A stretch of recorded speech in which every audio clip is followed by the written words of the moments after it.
Hey, game changers. Hey, happy Thursday. I hope you're having an incredible week. Listen, I want to talk about something that I wrote about in my book that got a lot of questions from the media, which was great. And it felt like something that we needed to talk more about. So I want to dig into something that we all have inside of us, something that feels remarkably important to pull forward as you embark on your days, both personally and professionally, in your life, maybe as a parent or at work, in any area of your life this matters. Here's the deal. You know how people talk about how motivation is fleeting? It's something that is very difficult to sustain. Here's the deal. It doesn't have to be that way. In other words, let me tell you this.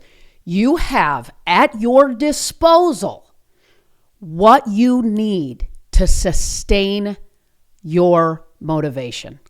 Now, stay with me. Here's the thing. For me, this is really important to talk about because as a speaker, it's so important to me to deliver messages that don't just make people feel good or inspired or motivated for an hour or a day or a week, but forever. That's really matters too. Of course, sustainable growth, sustainable motivation, real tools and tactics that they can tap into and sustain the energy, the motivation, the inspiration that they feel in that room, in that moment, and that they can tap back into that in a way that can serve them when they go back out into the world, both personally and professionally. So I've read a lot about this. I've read a lot about this, something that our bodies make and we can influence it. In fact, it can be like a motor on our rear ends, if you will, that will sustain our pursuits. Now, first disclaimer, here we go. I am not, as many of you know, a neuroscientist. I am not a biologist, but I've read a lot of research from plenty of people who are. See, dopamine is something we all have. We make it. It is a lever that we can do better at tapping into. And I want to unpack that. Dopamine, it's a neuromodulator, essentially is what often folks talk about, docs talk about, that is closely linked to our sense of drive and motivation. I just released a book called Dynamic Drive. I speak 100 days a year. So you can imagine, I've read a lot about, studied, researched, how do we tap into this neuromodulator that is so closely linked to helping people sustain drive and motivation? And here's the thing. Research supports the fact that the ability to access pleasure from effort, is without question the most powerful aspect of our biology. Listen, it is inside of you. It's accessible to all of us. All of us. Dopamine is involved in the pursuit of rewards for us. In other words, here's the deal. When we set goals and we work toward achieving those goals, the brain's reward system starts to kick in, okay? So releasing dopamine as we make progress is what the brain can do for us, what the brain will do for us. Release dopamine as we reach milestones. In other words, dopamine release helps reinforce the pursuit. It helps reinforce the behavior, and it makes us more likely to continue pursuing it. Now, this is really important, and in so many ways, a layer underneath what I often think is missed when we talk about things like it's all about the process. It is all about the process fundamentally, yes. But we have to tap into this incredible lever that we have, dopamine, and allow it to help us continue our pursuits. It is essential to this formula of dynamic drive. It's something that I unpacked very early on in my book. It's on page 47, or 46, I'm sorry, if you have dynamic drive now. See, here's the deal. The key is pausing for a moment after every milestone and telling yourself, I'm tracking, right? Like I'm heading in the right direction. I'm making progress. I'm learning. I'm gaining. I'm growing. I'm getting stronger. I'm getting better. I'm becoming maybe more resilient as I pursue this. That taps into this lever that we make in our bodies, that we have access to. See, every time we take a moment to acknowledge our effort, we're laying the foundation toward achieving the bigger goal. The next action will lay another foundation on top of it, right? In other words, it's imperative that we acknowledge our progress throughout the process. We have to acknowledge our progress throughout the process. It produces dopamine at the right time, the time when you need it. See, when we reward ourselves by valuing our efforts, we're consistently generating like little pulses, drips of dopamine. And this is what helps us keep from getting complacent or sort of fading off in the pursuit of a bigger goal, right? Like we hear this all the time that, we set out for this big, gigantic goal, lose 30 pounds, get a promotion, run a marathon, pick it. We have to continue to acknowledge our progress, drip the dopamine. Here's the thing, because when we don't, how many times have we heard people talk about something that they always really wanted to do, but haven't? What if they were able to identify the milestones along the way, acknowledge their progress in their pursuit? Then they would drip the dopamine and maybe they would keep going. Because see, when we do that, we feel like replenished. Our sort of natural bank account of the pursuit stays healthy. Because otherwise, guess what happens, guys? Our brain gets tired. We get tired.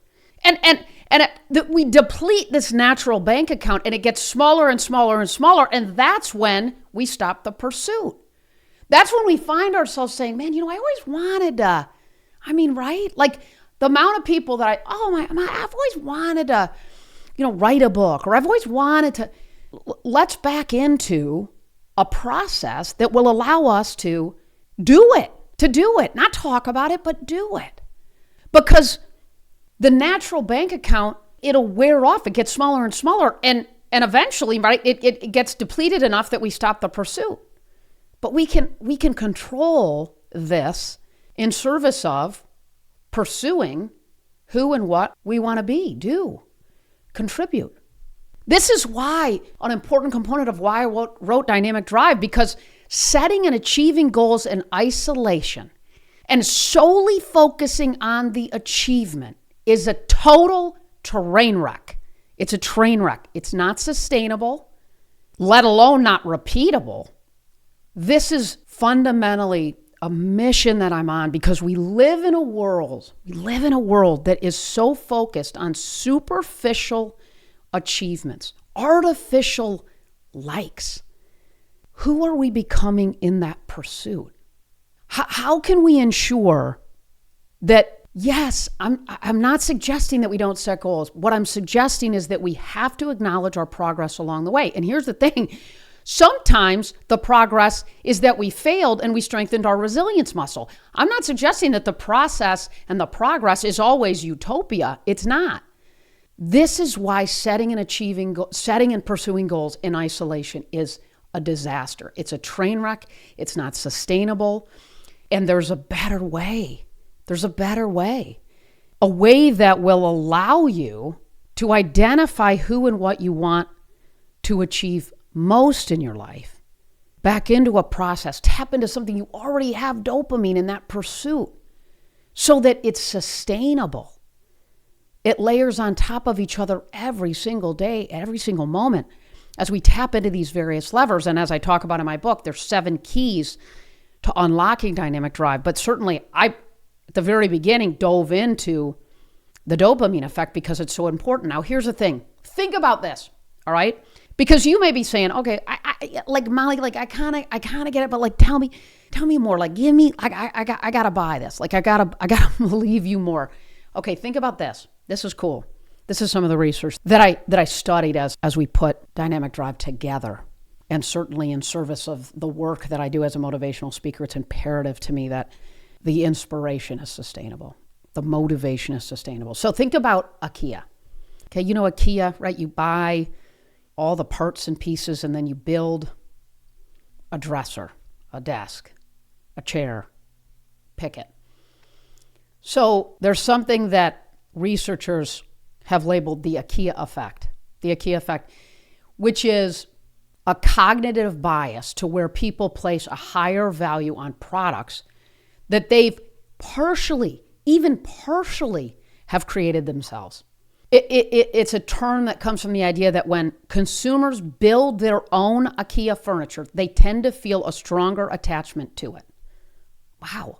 Right? Therefore, they value it more, even if the finished product isn't perfect, which, by the way, whenever I've done this, that is absolutely the case, that it is not perfect. Or even when it's not particularly like high quality, right?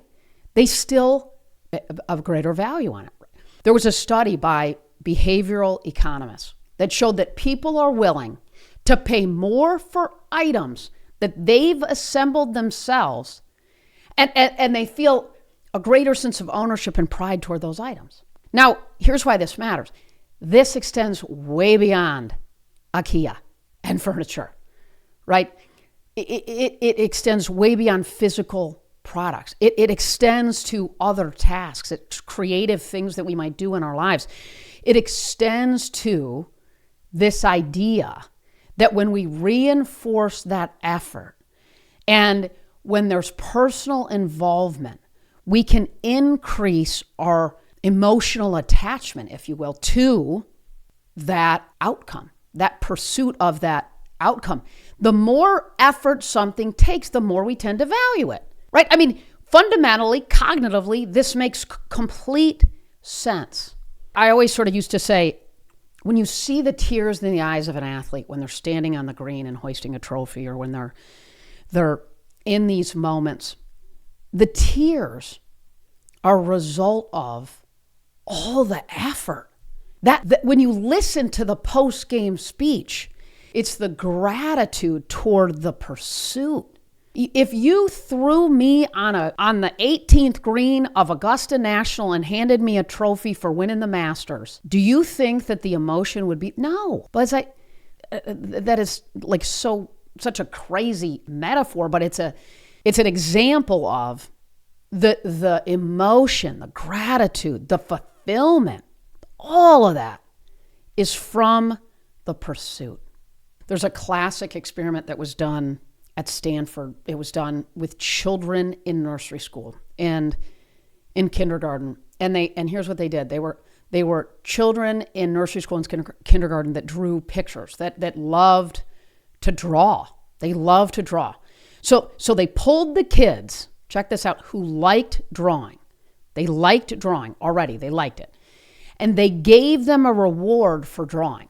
Like they gave them a gold star or some kind of an award. Now, again, this was an activity that prior to the reward, the children intrinsically enjoyed, and they chose to do it on their own. I mean, they love to draw. Check this out. The kids who received the award didn't want to continue drawing. They didn't want to continue drawing. They historically liked it. They didn't want to keep drawing. The study found that relying on extrinsic rewards for engaging in an activity proved to undermine a child's interest in that activity. Rewarding effort and not outcome makes people seek out more difficult tasks later, even if they didn't get additional rewards. Wow. So Johnny loves baseball. He goes out in the backyard and throws against the wall all the time by himself. Then you start rewarding him for that because he's 12. You want him to keep going. You want him to get the college scholarship. You want him to do all that. So you start rewarding him. I'd encourage, take note of this, right? Take note of this. This is where the whole everyone gets a trophy at the end of the season thing makes me crazy. It makes me crazy. Let's start acknowledging effort along the way, right? Effort along the way. That's how we help our kids unlock sustainable drive, the kind of drive that's from the inside out. See, striving to be better is in itself a goal in service of sustaining the pursuits. See, when we receive rewards, even, by the way, check this out, even if we give ourselves the reward, we tend to associate less pleasure with the activity itself. So fundamentally, the cognitive takeaway here is that you didn't do the activity because you love the activity. You did the activity for the reward. See, we have to access the rewards from the effort, from the natural chemical that is inside of our bodies that can help be a bit of a spark, a drip, a pulse that acknowledges our effort, acknowledges what we're doing in our pursuit by telling our bodies, our minds, that the effort is pleasurable. This is critically important to maintaining sufficient levels of a baseline of dopamine to sustain day-to-day motivation. This is what people with a whole lot of letters and numbers after their names would tell you. See, we have to tell ourselves that we're moving toward our goal. It's a huge stimulator of the dopamine release. You know, I remember a time when my mom and I drove to a tennis tournament. It was like a regional tournament in Grand Rapids, Michigan, and I drove over, and my coach, who did a lot of group lessons with other kids that I played with, and he was at the match, and I walk in and I see the draw. I'm unseeded, and I see that I am playing the number 1 seed in the first round. And I mean, I think this was like a regional feeder tournament to something, and I was like, oh my gosh, this girl was unbelievable. And so I go up to the draw. My coach kind of watches me do that. He watches me see that I'm playing the number 1 seed. And he pulls me over and he goes, you see who you're playing? And I go, yeah, I do. And he goes, let me tell you something. All I want is for you to leave your guts on that tennis court. That was literally what he said. I want your guts left on that tennis court. That's all I want. Give it everything you've got. I don't care about the outcome, essentially is what he's saying. Go for it. You will learn from this. You will get better from this. Don't focus on the outcome, Molly. Leave your guts on the court. Give it all you got. Here's the thing. There are so many moments in our own lives, in our lives with the people that we lead, the people that we serve, the people that we love, the people that we parent, where I would argue we as a society, that's a very big generalization, I recognize that, a better job, me included, no question about it, acknowledging the effort along the way, acknowledging the pursuit, acknowledging the effort versus thinking we have to reward for everything along the way. It's about acknowledging our effort, what we're learning in the pursuit, having moments of appreciation for those, moments of gratitude for those, moments of acknowledging those. There was an agency that we worked with a while ago, and as I reflect on this topic and as I reflect on them, they had this really cool thing. Every week, the leader of the company gave out to the team, he announced it on Mondays, a Crush It award. Like the Crush drink, he would have, and they would have like the Crush It award. It was like the backdrop on every Zoom call that they had. It was like a little sort of thing that they would put in their office. I think it was acknowledging the effort along the way. So I would encourage you to consider your own goals. Consider your own goals and then dig deep on where and how you can get more intentional about dripping dopamine, magic juice at some level, into the pursuit. Yes, it's about the process, but it's about the progress in the pursuit and acknowledging that progress in that pursuit. So consider this. Identify the meaningful milestones and celebrate them. Celebrate the progress. Celebrate the resilience that is needed sometimes. Celebrate the learnings. Celebrate the effort along the way. So think about this as a parent or as a leader. Where can you create your own IKEA effect, right? Consider your own goals.